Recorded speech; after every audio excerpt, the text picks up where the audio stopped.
So in reading chapter 4, it was a really difficult concept for me to get my head around, because anytime I have thought about sin in the past, it's been a fall. And I really had a hard time grasping the concept of climbing into sin, because what happened with Adam and Eve at the garden is called the fall of man.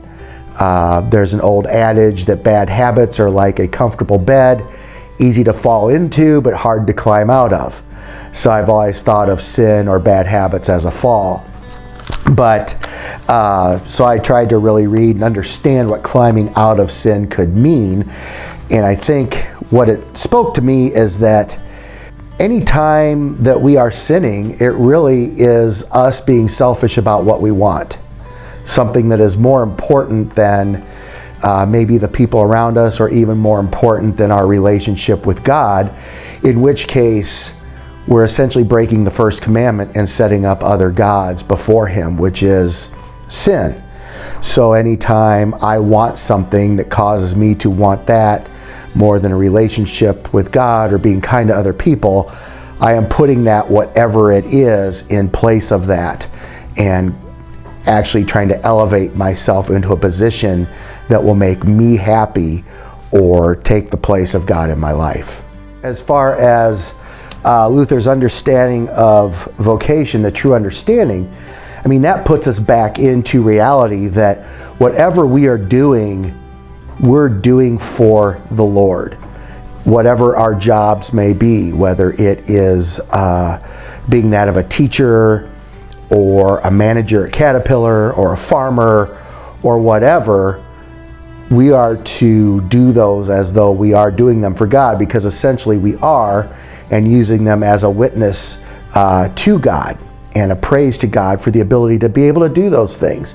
So anytime we desire to do something over and above what that is, to kind of get out of the mundane or away from the real world to where we don't have to deal with the normal problems that come along with our jobs, we're trying to remove ourselves from those situations where we could be a witness to people and glorify God through what we're doing.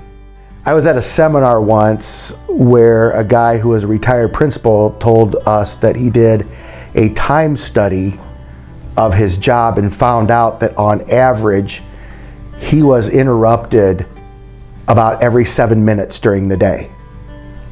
And I have found that to be true. It's just constant interruptions. And that's really hard for me to deal with. And earlier in my career, that was really, it was a real struggle being interrupted that much when I'm trying to do these big things of running the school and providing a good Christian education to people. But I've come to discover more as time has gone on that those interruptions are all ministry opportunities. Maybe not being wise and having all the answers, but helping people understand that they're of value and that they're heard and that they matter to me and matter to God. I never really looked at it that way before, but that really gives an importance to those interruptions over and above the big things that I'm supposed to be doing. Might be nothing, just somebody that has something to tell me, something they want to share about their life or their day, or a struggle they're having that on the surface I may not look at as, well, that's no big deal, why are you coming to tell me about that? But at the same time, that's something that's on their heart that they need to talk about. And that is, I think, what this chapter is talking about, is getting down in the dirt with those people and walking with them and being among them